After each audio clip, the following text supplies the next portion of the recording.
morning to you. How are you doing? I hope you are well. Welcome to the Mid Morning Show. I am your host, Lillian Thomas. It's been quite long. It's been a minute though. The last time we were here was a week ago. Yes, the other week, last week, we were absent due to unavoidable circumstances, but we are back on air as normal and the shows keep running. So, from today till the end of the week, we will be having more of our shows each single day. Thank you so much for tuning in. If you're watching me for the first time, make sure that you're subscribing to our YouTube page. We are at a Farmers Media on YouTube, and on Facebook, we are at a Farmers. When you subscribe to our YouTube page, make sure that you also hit the notification bell so that each time we go live, you are able to be notified and you will be aware. You'll always be on the know. The thing with first-hand information. Yes, it feels good to be back here. I had missed you guys. I did. I really did. And I want us to have a very interesting conversation today. So today we will be talking all about plant health. So over the weekend, I don't know, how was your weekend? Let me just start by asking, how was your weekend? I had a very fantastic weekend. Last week was a very fantastic week. A lot of reflection in there and out. I'll tell you what I reflected about as we finish the show. But during the week during the weekend, I was working on a very interesting project. It's a cancer project. If you want to know more about it, you can check it out on my Facebook page. I am at Lillian Thomas. Yes, you can just see what I was working on during the weekend. And since I was working on cancer, it is a cancer project I was working on. As I was coming to work today, I was thinking, what am I going to be talking about? And the first thing that crossed my mind when we are talking about cancer, we are talking about someone who is not healthy, someone who is sickly, someone whose condition is not very good in terms of health wise, okay? And it's not only human beings who are affected in terms of health. Plant health is very important. And I was like, yeah, that's right there. Today I'm going to be talking about plant health. So today we'll be talking about everything plant health. What can you do as a farmer to ensure that you are maintaining plant health?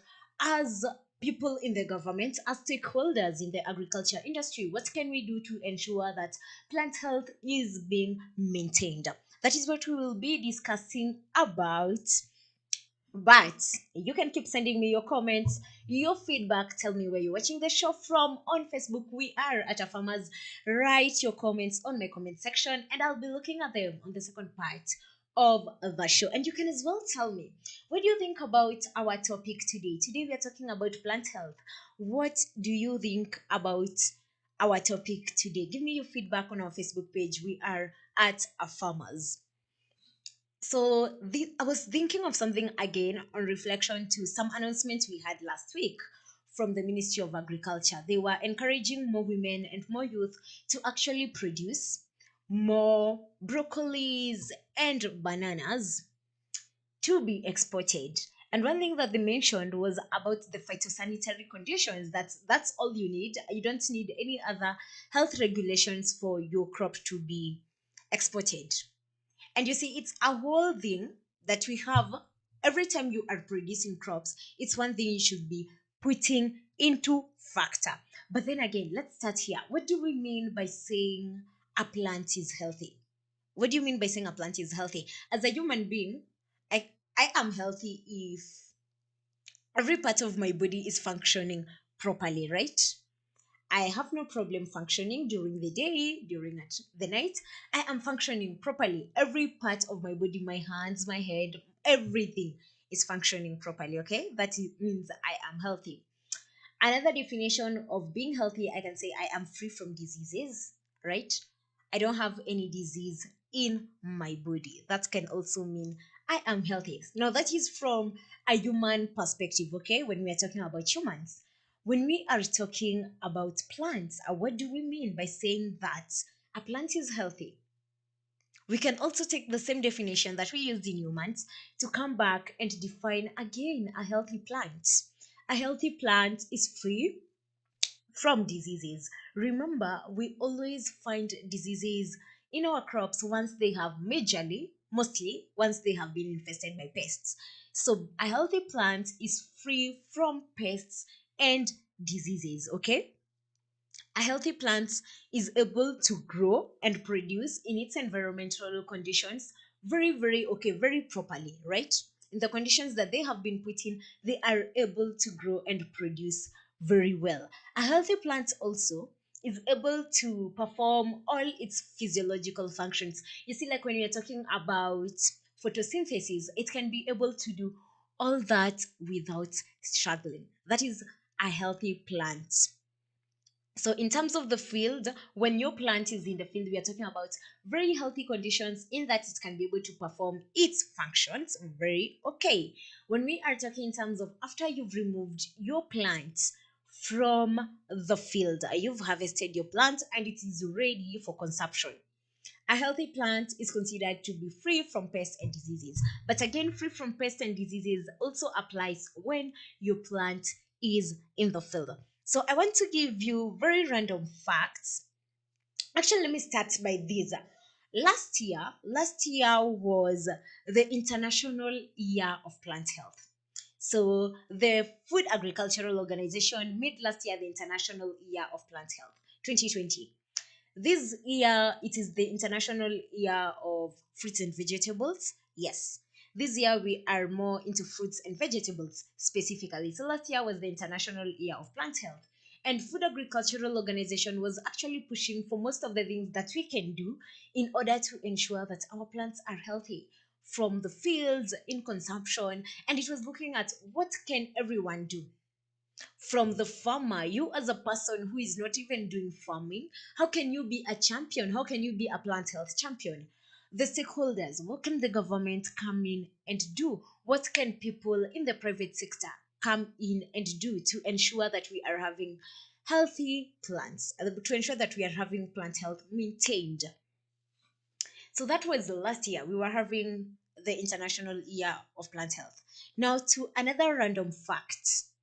Did you know that actually we lose 40% of food crops because of pests and diseases?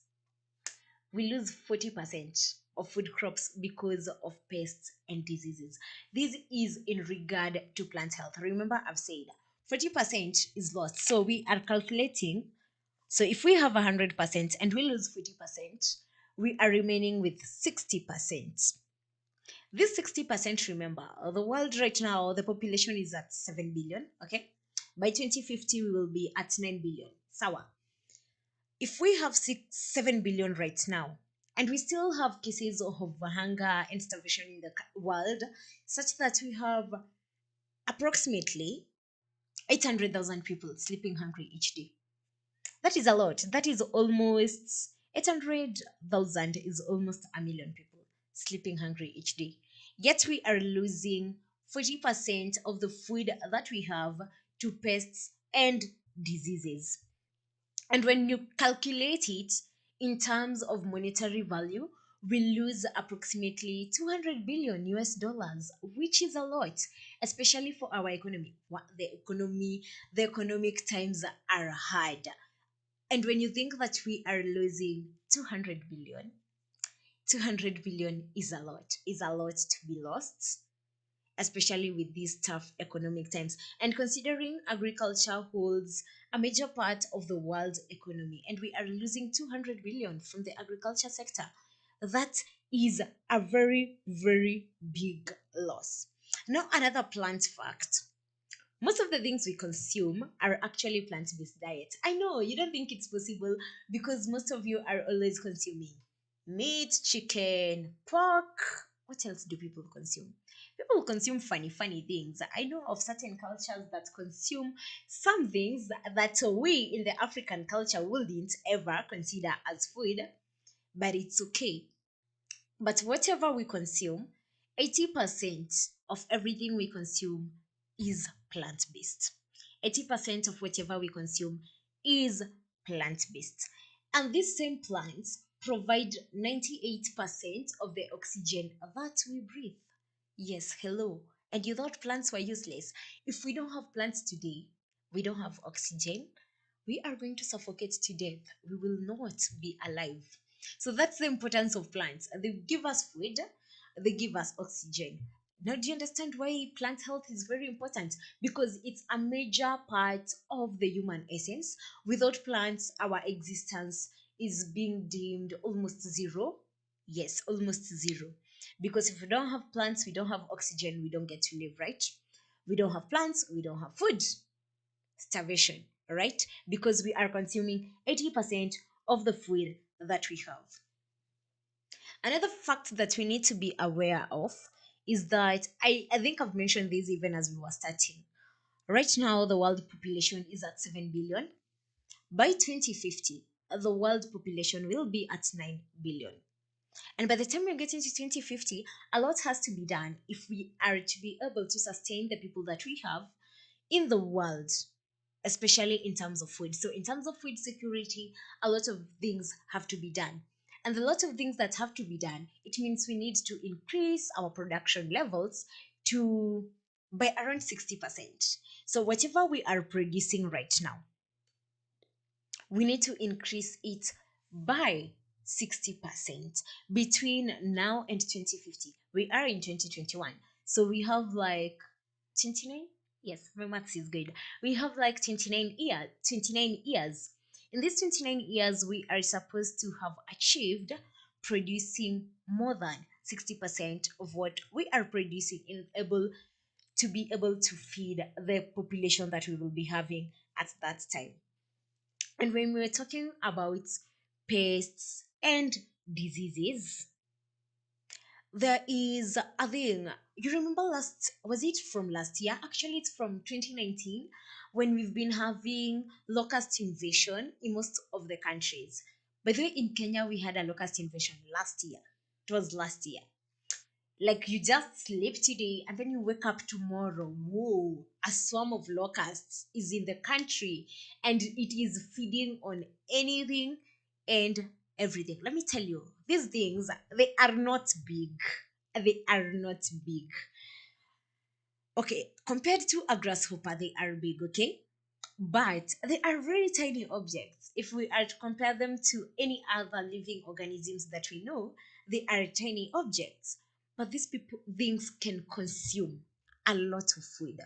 Actually, 1 million, yeah, a million locusts can consume up to 1 ton of food in a day.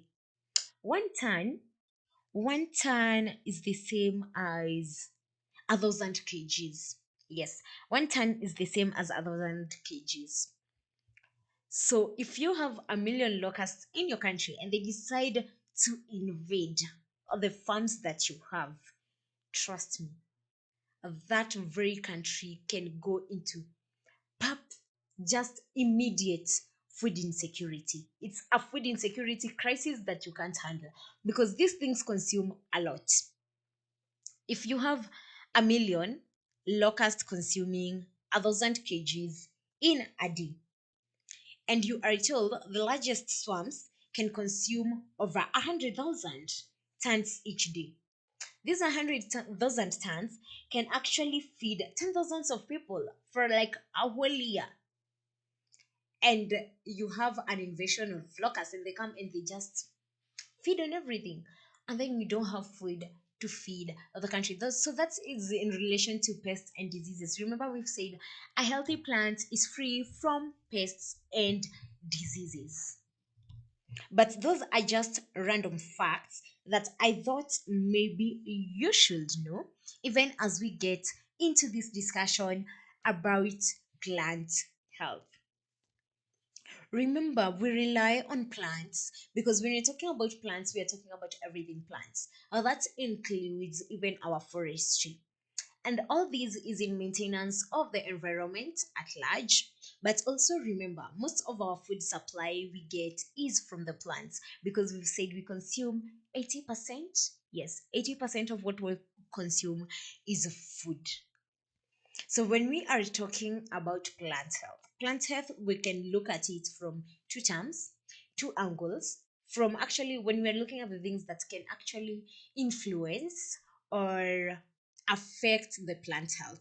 One, it can be the pests and the diseases, okay, that I mentioned earlier. The second thing can be the environment in which the plants are growing. in. We usually have, you see, when you are in a country, and actually in any place where you have a proper structure running, there are always regulations. We always have regulations that govern the place. The same thing when you come to the agriculture industry, we have actually conditions that we're supposed to be looking at. We have regulations that actually determine if this plant is healthy or is not, most of for the export market and the import market, because there is a certain standard, a very very certain standard of how the crops should be, right? So in terms of the quality, in terms of how they look, the size, and then they come to the pests and diseases. It is one thing that is usually checked when you are exporting or importing plants or anything plant related. So we look at the pests and diseases. You are not supposed to be exporting or importing plants that have been infected either by pests or by diseases. And also, when we are looking at that, there is also another regulation that I have seen more so in Kenya, whereby there is a certain amount of pesticide that can only be found in your crops. When your crops exceed that certain amount, you cannot export or import that produce. So it becomes a little bit hard, which is very okay because we need plants, healthy plants. If a human being needs to consume these plants, they need to be very healthy so that we don't keep the health of the man consuming it at bay. We don't want to risk the health of people. Imagine a person consuming, we have actually pesticides that have been banned in our countries and in the larger world, okay? There are pesticides that we cannot use in our countries. And then now imagine someone using that same pests, and then we don't have regulations, so they are not checked. People don't know if this pesticide was used, and maybe it's harmful to my health, okay? And then I go ahead and consume it. And then I start having problems. Oh, maybe I'm having breathing problems because of what I took. I'm having stomach problems. And it goes an even further case, maybe leading to death. Who is going to be accountable? You see, there are a lot of things we need to factor in mind. That's why we have to ensure that we have very healthy plants that human beings can consume and that help to maintain the environment, because we are in an ecosystem. And there's one thing that you have to notice in an ecosystem: everything has to support each other, everything has to work together. It is a thing whereby we cannot sideline the other, and we cannot also have a negative impact on the other. We have to be working in harmony, very harmonious, very harmonious feeling. And when you are working in harmony, you have to be like sort of supporting this and this. You see, we consume plants, other plants provide for us oxygen. It is more of an ecosystem. It's something that works for the entire good of everyone. So because we have plants, we have human beings, we still have the environment that we have. Over the past years, we've had cases of environment degradation. Just recently, we've been talking about the climate shift in the world because of degrading our environment and what it has done to us, which is really impactful.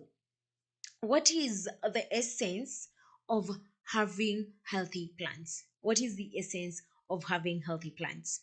Plant health is very important because it helps us to actually be able to produce sustainable and profitable crop production.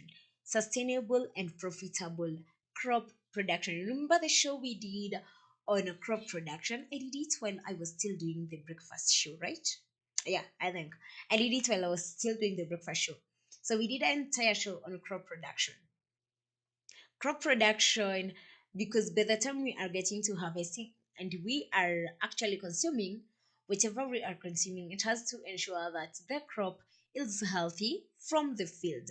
We kept it free from pests and diseases, even to the time of harvesting. And when you're able to do that, by the way, it is a very, very true factor. When you are able to keep your crops free from pests and diseases, like your returns are always good. One, you spend less when buying pesticides and controlling the pests. Two, you are actually more of going to get good harvest because you don't lose a lot of the produce while in the farm. Remember, we've said we lose 40% of the food being produced because of pests and diseases, and that is one thing that we need to eliminate in the country, in the world today. Let me not even talk about the country. In the world today, if we are to achieve food security in general, the other benefit or importance of plant health is to ensure that we are having quality supply of food. I don't know. Is there a person who doesn't like good quality things? I don't think there is. Actually, I remembered, I read something that our boss posted something on Facebook a little bit. Kitambo, Nana Kadima posted something in January. Yes, if I'm not wrong, in January. He was talking about his journey in farming, and he said how he got into capsicum farming. And he said that there's a very interesting story he wrote there. He said he got into capsicum farming and he did the farming, and then by the time of the first harvesting season, he harvested really good crops, and sold the crops. And then by the time they are getting to the second harvesting, something happens in his farm. He realizes that the crops are aborting the flowers. So we are having flower abortion in the farm. And then he didn't know what to do. He's new into agriculture. He doesn't know if he should spray. What should you do? He is clueless. So the flowers are being aborted. The produce doesn't look very good. So he harvests them. After a period, the second harvest is harvested. He takes it to the market. He said he went to City Park Market. Yes, that is what I saw. He went to City Park Market to sell the produce. And he got to the market, and the person he was supplying to looked at him and is like, "Are you sure you really want to sell this in this market? It doesn't add up because you see, the produce wasn't looking very good. It's capsicum, but it's not looking very good." And then told him, "I think you're a joker, you guy." So he tells him, "Let's go around and look at what other people have in the market." So they go around the market and they're looking at what other people have brought to the market. And Nona Silikadima actually realizes that whatever he has is more of a joke compared to what other farmers are having in the markets. Now he had to go back to the drawing board. He goes back to the drawing board. He realizes he had a problem with the soil and he had not tested his soil. So at the latter end of it, his produce was affected. And this particular person who was buying told him, "You see, you can sell your produce over here. If you want to sell your produce, wefanya hivi. Just go to hizo sides za Ruai. Just go to Ruai and sell your produce over there because right here we have very good produce that is being sold. Your produce doesn't look so good. You can sell it here." And it actually brings me to mind. I don't think there is a person who doesn't like quality things. Everyone wants everything looking good. If I am talking about, I am going to buy tomatoes and I find really big tomatoes, very bright red, and then I find someone with tomatoes that are half ripe, really tiny. It is just common sense. I will go for the ripe tomatoes and the tomatoes that are really looking good. It is the same thing that happens in the market. On the market, when you come to the market, when people are buying things, people will always go for the best produce. No one ever wants something that is not good. Actually, that's a little diversion. That brings me to our real life thing. When you're talking about real life, if you are doing something mediocre and there's someone else doing something extremely brilliantly, like brilliantly well, why would you expect someone to seek your services when there's someone else who can do it well? Doesn't make sense, okay? You have to almost do like everything excellently in order to be considered for that. So that's why we need like to produce quality. It's not even about the quantity. We are talking about quality. Quality is something good. I have a friend of mine. We call him Prof. Prof always says you have to be excellent. Excellent is the word. You have to be excellent.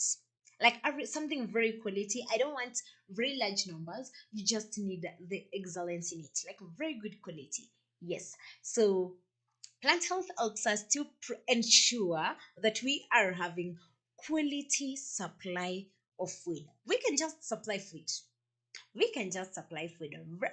Which is very okay. But is what you are supplying quality in terms of nutrition, in terms of health, in terms of is it infected or affected by pests and diseases? It has to be quality. Quality is very important. So yes, so we it helps us to ensure that we have a quality supply of food. Fuel, there are people who are actually burning trees to provide charcoal and also fiber.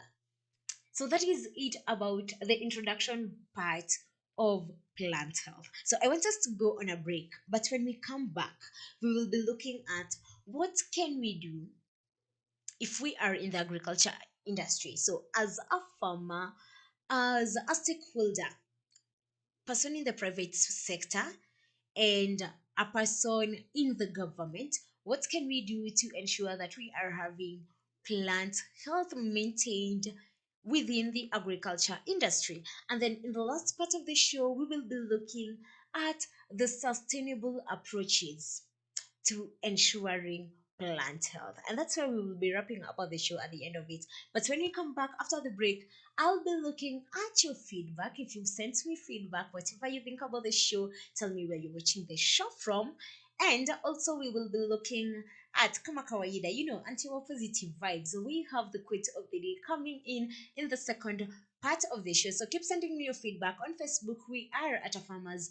On YouTube, we are at a farmers media. I'll be looking at that in the second part of the show. Make sure you're staying tuned in. Don't go anywhere. We're taking a short break.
Beetroot is a highly nutritious root vegetable. The beetroot is the taproot portion of a beet plant. It is one of the many varieties of the genus Beta vulgaris, all of which are mostly grown for their edible taproots and leaves. Beetroot is a root crop that takes approximately 3 to 4 months to mature. Beetroot is a fairly easy crop to grow as long as the soil is well cultivated prior to planting. Beetroots do not enjoy wet, boggy or shady soils. Beetroot can be sown in trays and transplanted when the seedlings have 2 true leaves. Plant in full sun, space seedlings 10 to 15 centimeters apart, and rows 20 centimeters to 30 centimeters apart so they have room to grow. Beetroots are also ideal for containers or raised beds. Beetroots will happily thrive in small areas as long as there is at least 20 centimeters depth of soil. Beetroot has been used not only for food but also for treatment for numerous conditions.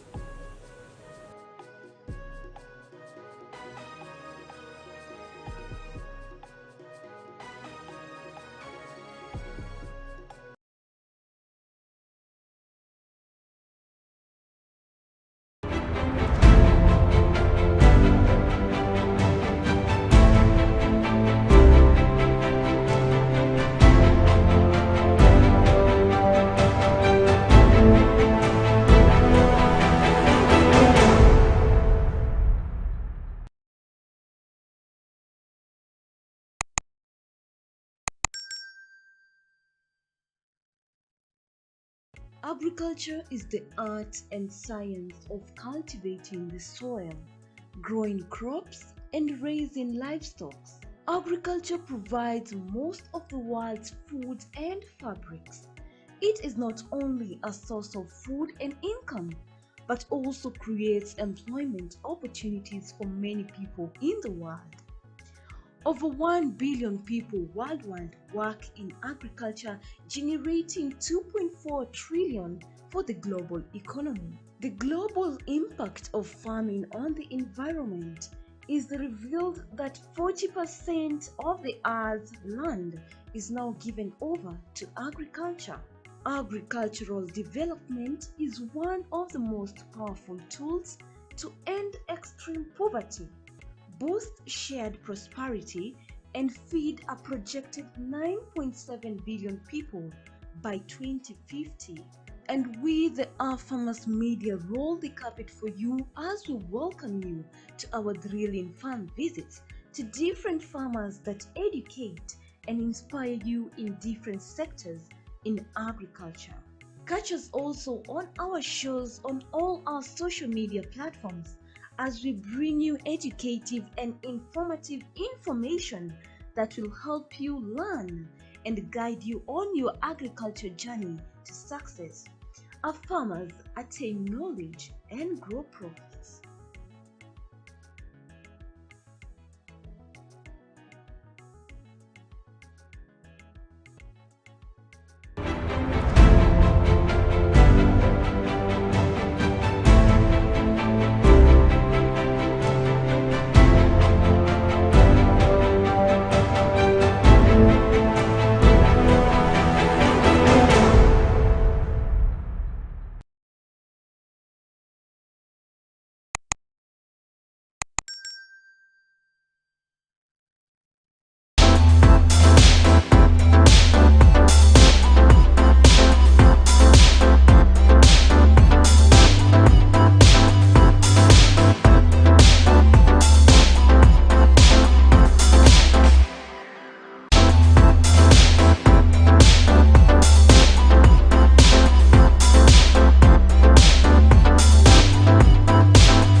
It is okay.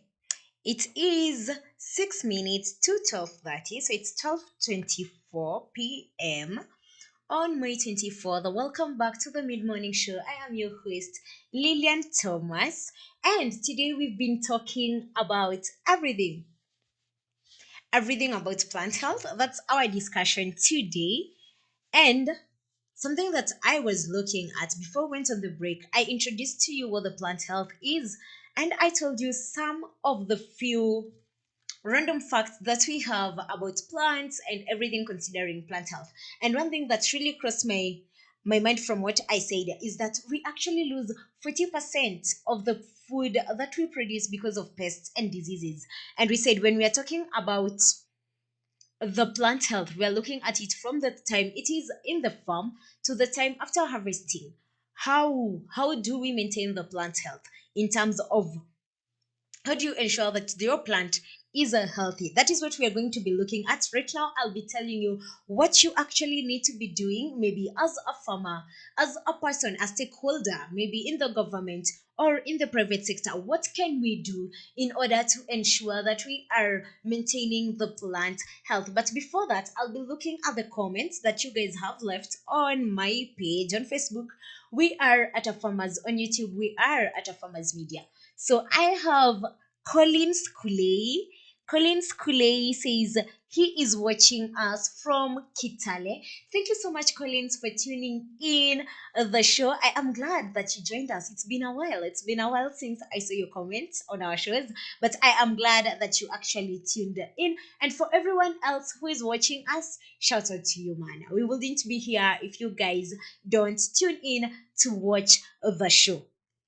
First of all, I am just going to read for you our quote of the day, but I'll be explaining it at the end of the show.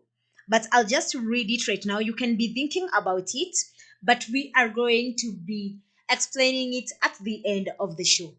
Our quote today is by one very fantastic lady. She used to sing jazz. Yes, they are among the founders of jazz music. If you are an ardent lover of jazz music, I am. I am. I listen to a lot of jazz music. And today, our quote is from Ella Fitzgerald. Ella Fitzgerald says, just don't give up trying to do what you really want to do. Where there is love and inspiration, I don't think you can go wrong. Just don't give up trying to do what you really want to do. Where there is love and inspiration, I don't think you can go wrong. I'll be explaining that at the end of the show. I am glad that you still tuned in. So, when we are talking about plant health, let's just get back into our discussion. We'll explain that at the end of the show. But be thinking about it, reflect it with your life. It's on a Monday, the week has started. You gotta be thinking positively. So, let's get back into our topic today, plant health. We've talked about how we can have pests invading your farm and you are going to make losses. 40% of the losses we make are because of this and this. Plant health, here we are looking at it from an angle of whatever you are producing, is it safe to be consumed by people? Is it safe to be consumed by people? Is it the way you are producing your plants? Is it actually favoring the environment, or in one way or another you are harming the environment? You are doing more damage to the biodiversity that we have. And you see, in essence, if we are talking about sustainable agriculture, we should be balancing all these things. It is very vital that we do that. So for the plant health, I know the regulations work majorly, especially for people in the export and in the import industry. Right here in Kenya, we actually have the Kenya Plant Health Inspectorate Service that actually does that for us. It looks at the quality of the agricultural inputs we have in the country. It also looks at the produce, because you find when you are exporting, you have to ensure that you maintain a certain level of standard in terms of the chemicals you apply, how your crop is. Is it free from pests and diseases? It is very important. And it also applies when we are importing crops, because you find that if we import crops that have not been checked in one way or another, we might find that we are also importing pests and diseases from other countries, such that you actually import, you bring things into the country that are actually infected. And once you bring produce that is infected and it is in the country, the pest and the diseases get to spread within, which is not healthy for you, which is not healthy for anyone out here, because we introduce pests and diseases into our country that we really can't control. Because I try to think of, you remember when actually there's this disease. Okay, let me just remember that tuta absoluta, the one in tomatoes. Tutor Absoluta, how did it spread? Because that's one thing I am trying to figure out. Because it started in way back, not way back, in Peru. That is where it originated from. That is South America. So we had Tutor Absoluta initially in South America. And then years later, by the time we are getting to 2014, we have Tutor Absoluta in Kenya. And you see, when it came to Africa, it started from the Western African countries. By the time is passing by, and we find the disease is in the country, how does the spreading happen? In some cases, you will find it's actually more of the importation and exportation. So if we are not very, very accurate with the plant health regulations, we find that we are actually importing or exporting infected crops that go to another country to infect. And also in the terms of the plant health, again, like keep aside the exportation and the importation thing, we find that you see, when we're talking about pests and diseases, we have crops that are actually more vulnerable to certain pests and diseases. So let's say not even a whole crop, let's say varieties. And then right now we have a lot of people doing research, the breeders doing very good work out here, and they are developing actually varieties that are resistant to some of these pests and diseases. We actually even have varieties that are resistant to drought, ensuring that we can actually plant and produce food in places where we don't receive adequate rainfall. And you see, when all this is done, it ensures that we produce healthy plants. When all this is done, it ensures that we produce healthy plants. If we have actually a point whereby we have a crop that is a variety that is resistant to certain pests and diseases, ensuring that we don't have pests and diseases in our crop, at the end of the day, we produce healthy plants, which is very, very important. So, mhm. So one thing I always say, breeders are doing an amazing work. By the way, if you know any breeder out there, give them a shout out. They are doing an amazing work. So the plant health regulations have been put in place just to help us to protect the agriculture in terms of the crops, the forestry, and even the environment. So that is just it for us. So this is something that the Food Agricultural Organization last year decided that we needed to have an international year of plant health, which we did. This year it is the International Year of Fruits and Vegetables. Yes, by the way, what is your favorite fruit?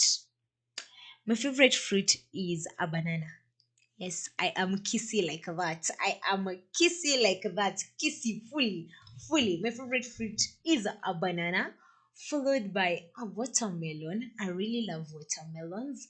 And then I also happen to be liking lemons. Yes, is lemon a fruit? It is. I hope you also happen to be liking lemons.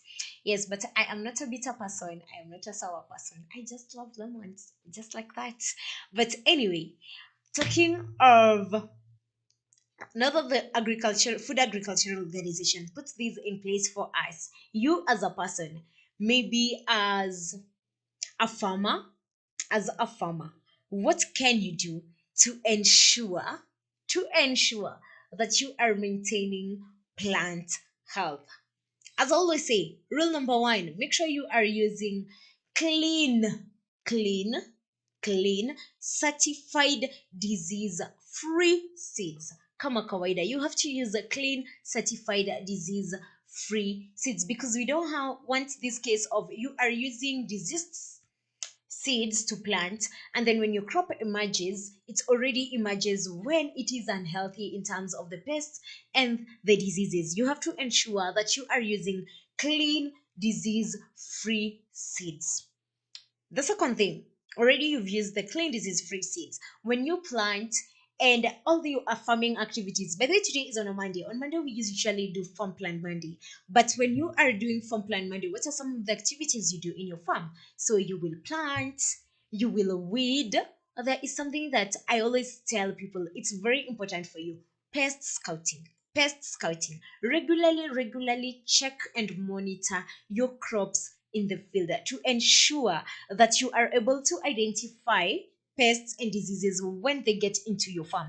If you are able to identify that, especially within the first 23 to 4 days, you are able to control pests and diseases in your farm. But when you are not, you will have a case of you are making almost 100% losses because you were not able to control the pests and diseases in your farm. The third thing, which is a topic we've had on this same studio. This same studio. Adopt environmentally friendly pest management practices. Adopt environmentally friendly pest management practices. What am I talking about here? We've had cases of today I was looking at our page, the Africa Farmers Club page, and one thing that I saw in the morning, so someone posted a photo of a maize plant that was infected, okay? It was infected by the fall armyworm. And someone asked, what can I do to my crops in the farm because I have this infestation? And I was looking at the comments from some of our farmers in the group, and the thing that I realized kept popping up is the fact that everyone was saying, apply escort, apply match, apply these, apply these, apply these, apply these, apply these, which is very okay because already you have the pest in the farm, you have the disease in the farm, and you really need to control it. But in the back of my mind, I was asking myself, but why is no one not telling this farmer what you need to do to prevent the infestation? You see, we are handling everything at a point where it has already happened, at a point whereby, and you see, the only solution we have when it has already happened is a chemical solution. But are the chemicals we are using, is the way we are applying them very environmentally friendly? I don't think so. So this brings me, which is the most friendly environmental method that you can use? It's a discussion we had on this same studio when we talked about integrated pest management. That is a show I did on the mid-morning show a month ago. By the way, ni kitambo. If you need to find it, it is a month ago. When you're scrolling through our videos, just look a month ago. You will find the whole video on integrated pest management. So in integrated pest management, you are able to control and prevent pests and diseases in your farm by using various methods. So you can use either the cultural method, biological method, the physical method, and then we also have the chemical method. We don't rule out the chemical method, but one thing that you have to know about IPM, we first use all these other methods when they have failed, when we have like they have failed, or it's a failure, or the effect is too much such that these methods can't work, we then go back to actually using the chemical method. So chemical method is more of a last resort. It is a last resort. Remember, we are having a lot of regulations out here. When you go to sell your tomatoes, you're not supposed to be having this amount of pesticides on your crop because people are going to consume it. It is illegal because it is not environmentally friendly. Maybe the chemical used is not environmentally friendly, which is very, very important. Make sure you are adopting friendly pest management practices. Also, as a farmer, we are in the digital era. It is a very digital era. And in this digital era, we are supposed to be using the facilities that we have, the technologies that we have in everything that we are doing. As a farmer, you are advised to use the digital methods that we have, that you can use to, you can either use the apps. We have softwares. The softwares, by the way, for us, the software that we are using right here at our farmers is the Rapid Farm software. It is coming, it is coming, it is coming. We'll be launching it and we'll be telling you all about Rapid Farm software that you can use to track all your farm activities and everything in your farm. But also, there are softwares and apps that you can also use to be able to identify, control, and manage the pests and diseases in your farm. And that brings me, actually, let me introduce you to Plantix app.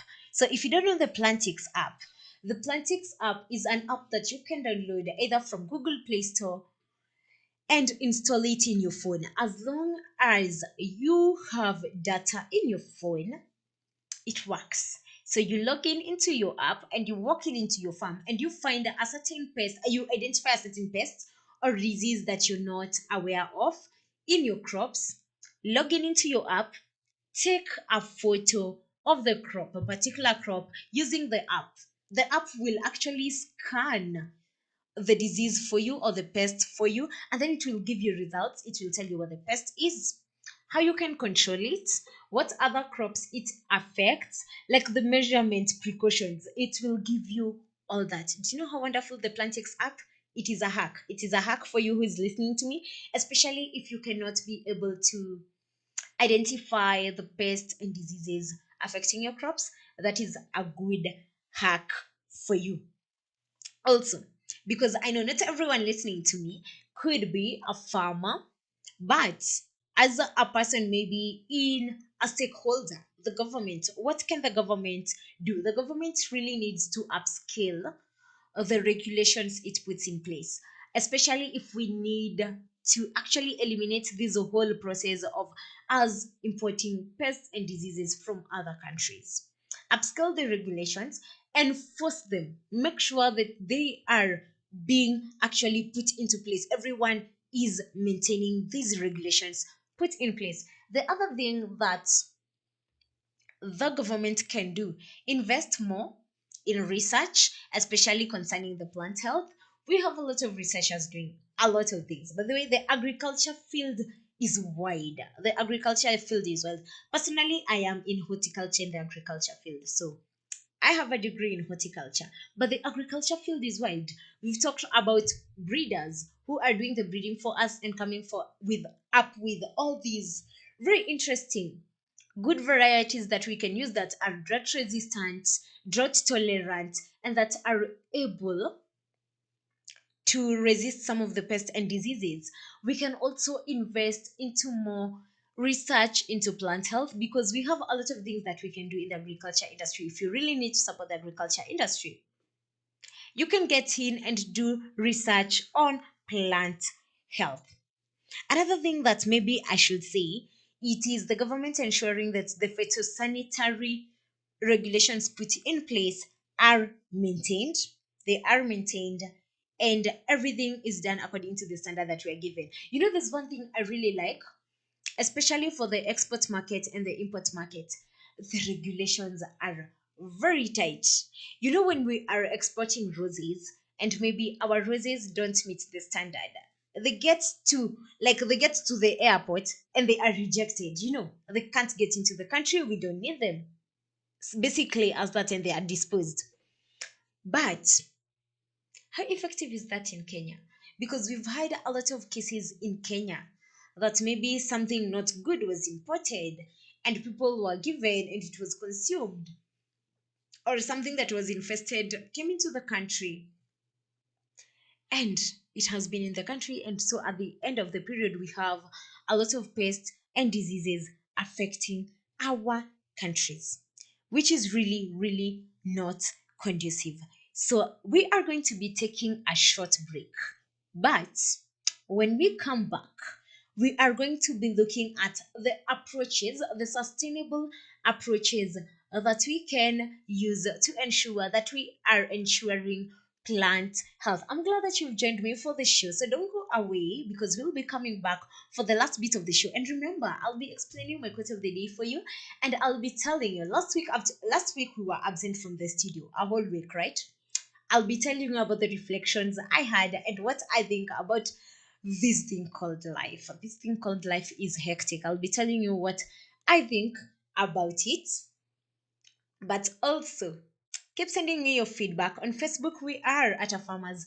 On YouTube, we are at a farmers media. Tell me where you're watching the show from. Give me feedback regarding to the topic that we are discussing today. And when we come back, we'll be looking at the last bit of the show today, which is sustainable approaches to ensuring plant health. So while we're taking a short break, we will be back in a few.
Melon is a trailing vine in the gourd family.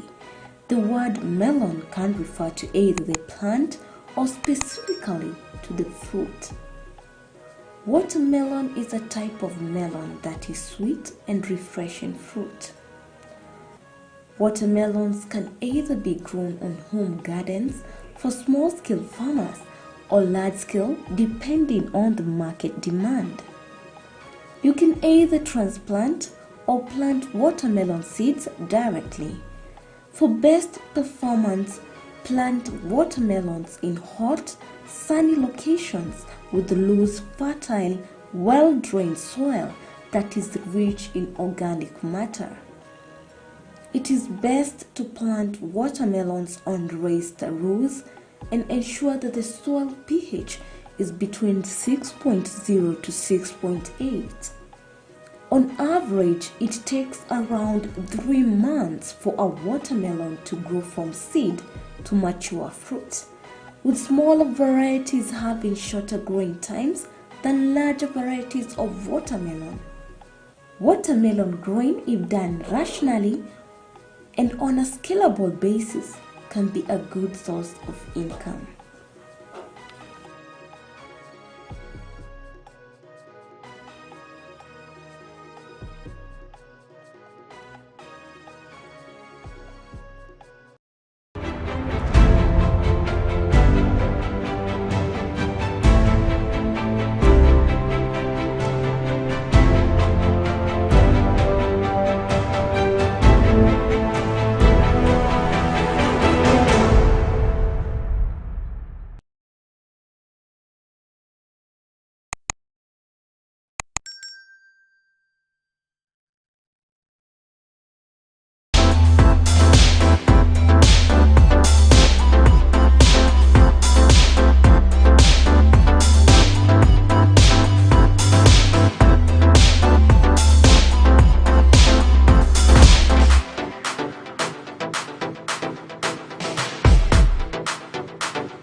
A very good afternoon to you. It is 9 minutes to 1 o'clock. It's almost lunchtime, and we'll be wrapping up the show in a few because lunchtime is lunchtime. Everyone needs to consume something, at least, get something good for your body. We need to, what do I call the name?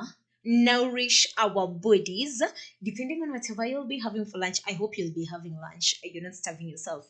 So, today we've been talking about plant health, and we've been looking at what is plant health, what can you do as a farmer to ensure you are having plant health, and as a person in the agriculture industry, maybe as a stakeholder in the government, what can you guys do in order to ensure that we are having plant health? So we are, this is the last bit of the show, and in the last bit of the show, I said I'd be telling you what I've been reflecting about last week while I was away from the studio, and I'll also be explaining to you my quote of the day, and I'll be telling you what I did during the weekend. Wanna know?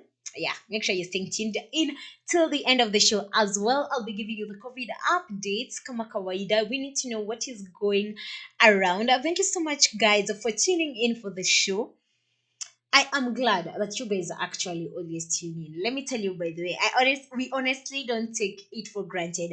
Right here at our farmers, our main aim is usually to help the farmer to attain knowledge so that they can grow their profits. You see, the whole essence for us is not to benefit ourselves, is to benefit the farmers and anyone else in the agriculture industry. So the moment you tune in for our shows, we are really glad that you are actually doing that. So thank you so much for tuning in to our shows. Just getting back to our topic of the day, I want to wrap this up so that I can also let you go for lunch. Also, as I go for lunch, alafu, kesho we meet here for another interesting discussions. You know how we do these things. Till the end of the week, we'll be having great discussions. And you don't want to miss what we have right here for you, right here at our farmers. So, getting back to our discussion, what are some of the sustainable approaches that we can use in able to ensure plant health? The first approach that we have is the integrated pest management. If we are to ensure plant health, is the integrated pest management. In integrated pest management, we use less of the chemicals and employ other methods of controlling and preventing pests and diseases. Remember, for us to have healthy plants, we have to ensure that we are having very minimal pest and disease infestations in our plants. So, the first thing that I will talk about is integrated pest management. We have the cultural methods, the biological methods, and we also have the physical methods. For the physical methods, you see the use of pheromone traps and the sticky yellow traps that we use to either catch white flies and all these insects in your shamba. Those are some of the physical methods. For the biological methods, we have methods whereby you use another insect to actually trap another insect. Okay, we have insects that consume other insects. For the cultural methods, it goes from how you prepare your land, the sanitation in your land. It actually looks more into the sanitation in the land, how frequent you do your weeding, how you control everything in your farm. All these methods, you find that they actually help us in maintaining disease free fields and pest free fields and weed free fields. Okay, so when you are able to do that, you are able to reduce the pests and diseases that you have in your field, that will ensure that your plant stays healthy. The second thing is the use of quality seeds, of actually the use of quality seeds of adapted varieties.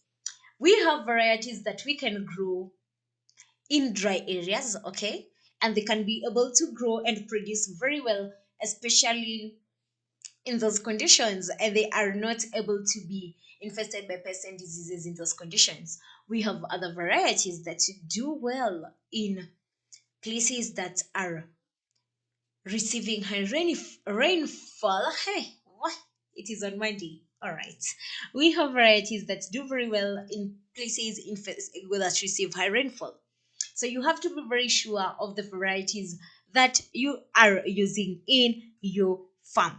The third thing is the use of healthy seeds. Remember, I keep saying, make sure that you are using these seeds that are disease free. You see, these habits that Africans have, you harvest seeds, maybe they are infected, and then you take your seeds, you put them aside. Kwanza they tell it kugawa, they gawa it.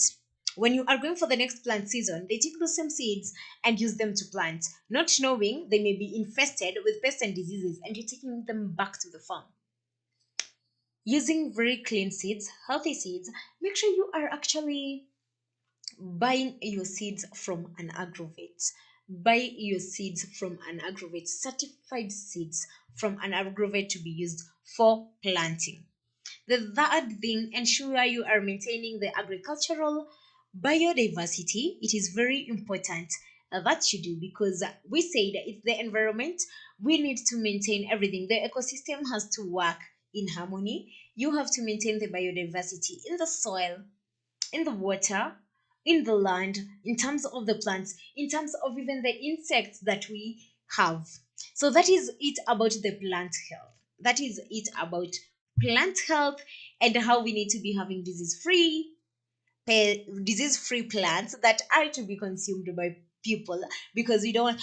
There's a thing that I have remembered before we wrap up the show. Have you heard the cases of aflatoxin in maize? Aflatoxin is a fungi that grows in maize, especially when you actually store your maize in damp conditions. And when consumed for long, it is harmful to your health.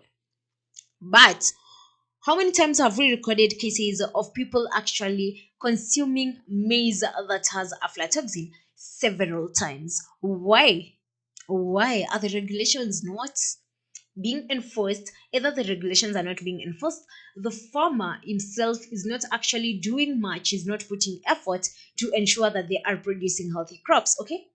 Which is not good for us, because we've said we don't want cases of we are losing people because maybe they consumed something that was sprayed with the too much chemicals. The too much chemicals actually affected the person. Also, we don't want cases whereby Someone consumed maize that is affected by aflatoxin and they passed away. We've recorded such cases in Kenya. We've lost around more than 50 people due to aflatoxin in the country, which should not be happening. We are in the 21st century, for crying out loud. That is not supposed to be happening. We also don't want cases whereby a farmer produces food and when they are exporting it, the food cannot be bought because too much chemicals have been used or either it is infested by pests and diseases. We are also trying to reduce a case whereby we are importing crops with pests and diseases and bringing them into our country, introducing more pests and diseases in our country. And right now, already, we are losing 40% of the food that we produce because of pests and diseases. So, the least thing that we want to do is keep encouraging this. That is why today our discussion has been about plant health, and that is where I end it.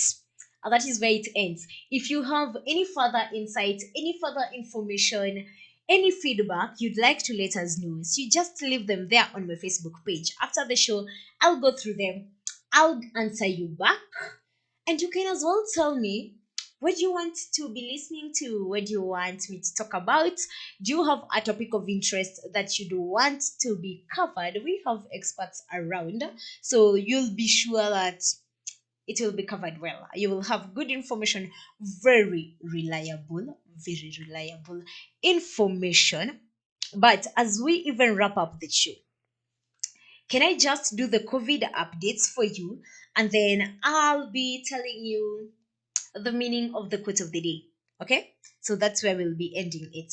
So COVID has been around with us for approximately a whole year and plus a whole year and some months. And as at yesterday in Kenya, we had 324 positive cases out of a sample size of 4,392.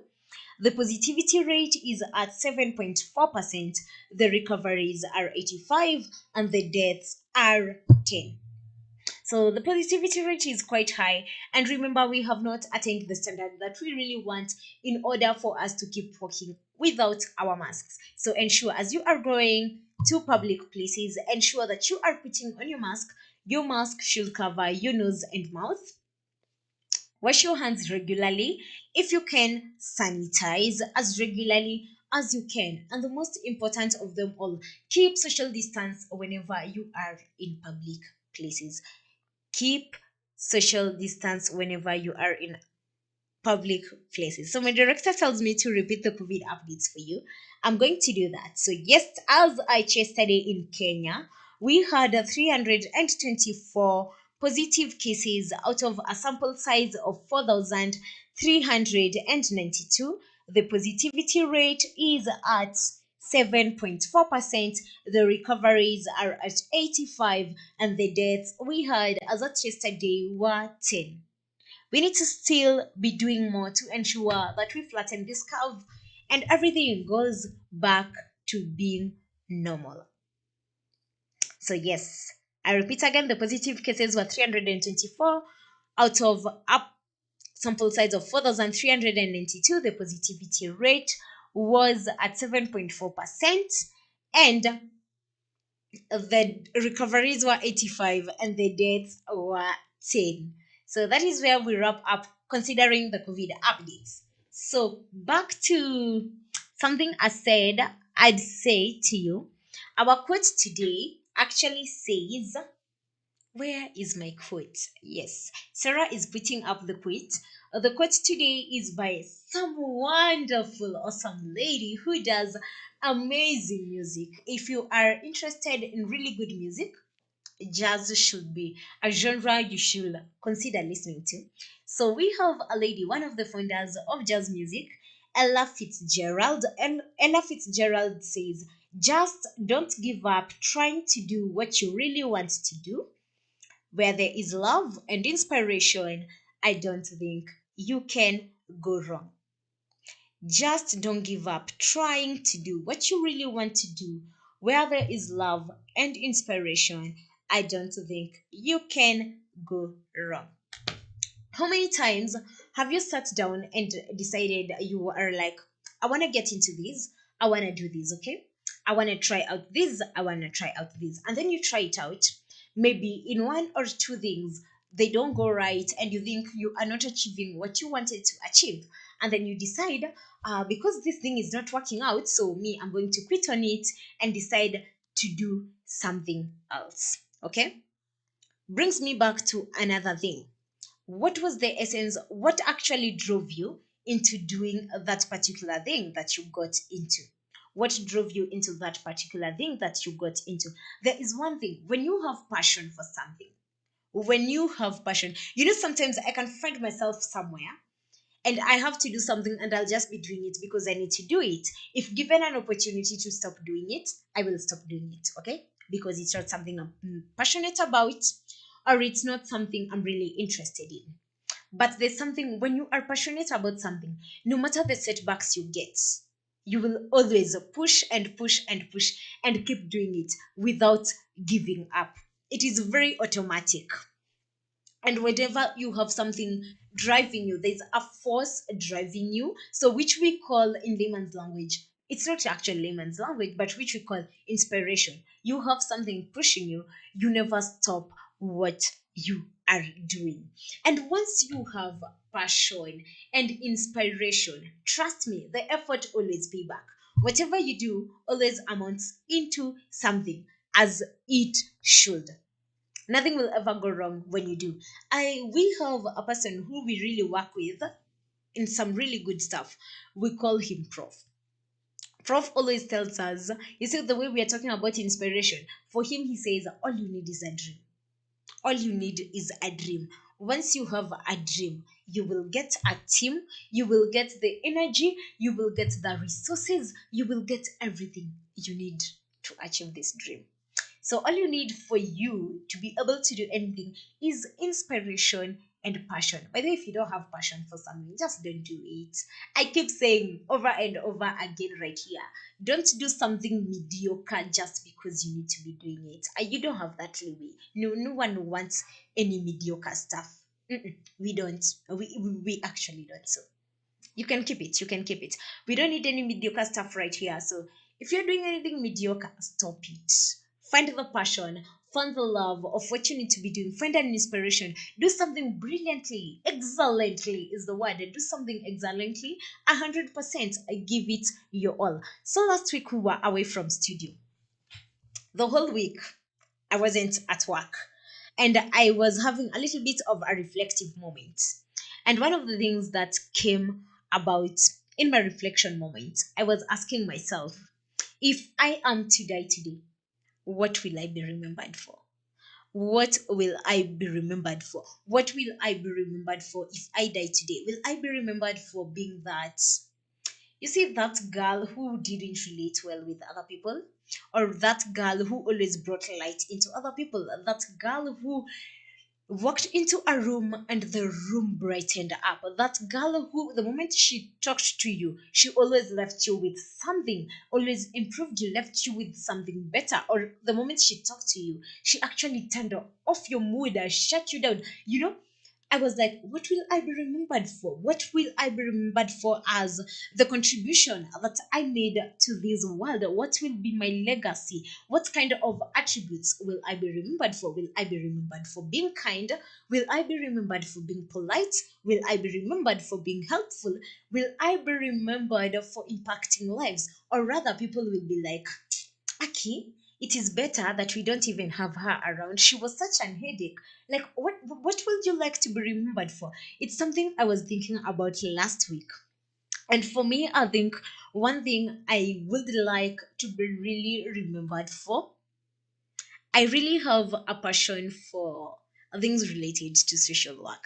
So for me, I think one thing I'd be remembered for is that lady who helped in this project, that lady who worked with us for this project and lifted us from this level to this other level, that lady who, when she talked to me, there are things I really like, because I have cases whereby you talk to someone is like, Aki Lilian, thank you so much, I really liked what you said to me. I would be that lady who, I would like to be remembered to be that lady who actually encouraged someone to get from one level to another level, and they did, and they succeeded.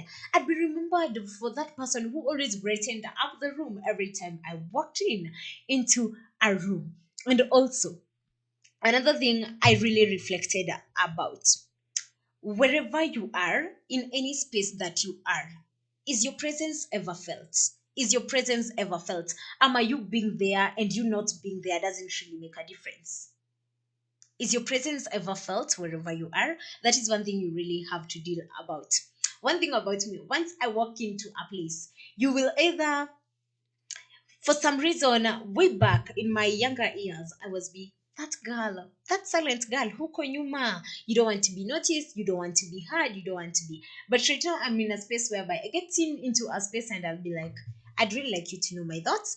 I'd really like you to understand what I think, my perspective of this. When I walk into a space and you guys are doing this and this, I'd really like to leave an impact on it. I'd really like to get involved. I'd really like to. By the time I am leaving, as much as I wasn't part of the team, you would be like, by the way, there was a lady who was here. Her name was Lillian. She came and she helped us do this. When you are in a room, is your presence felt? Make sure your presence is felt. And your presence can only be felt by what you bring to the table. Equip yourself, your mind, your skills in every way. Equip yourself. This is where I am wrapping up today's show. It's been an awesome show. It has been an awesome show considering it is on a Monday. I'll be here again tomorrow at 11:30 when we start the mid-morning show. Hopefully we will be here with Noana Sali Kadima, but I'm not sure about that. But hopefully he will be here for the mid-morning show. But until tomorrow, remember what I always say: when you are going out there, be kind, be courteous, be helpful if you can. Be kind, be courteous, help wherever you can if you have the opportunity to help the other person. Until tomorrow, it is a goodbye from me. Have a fantastic day.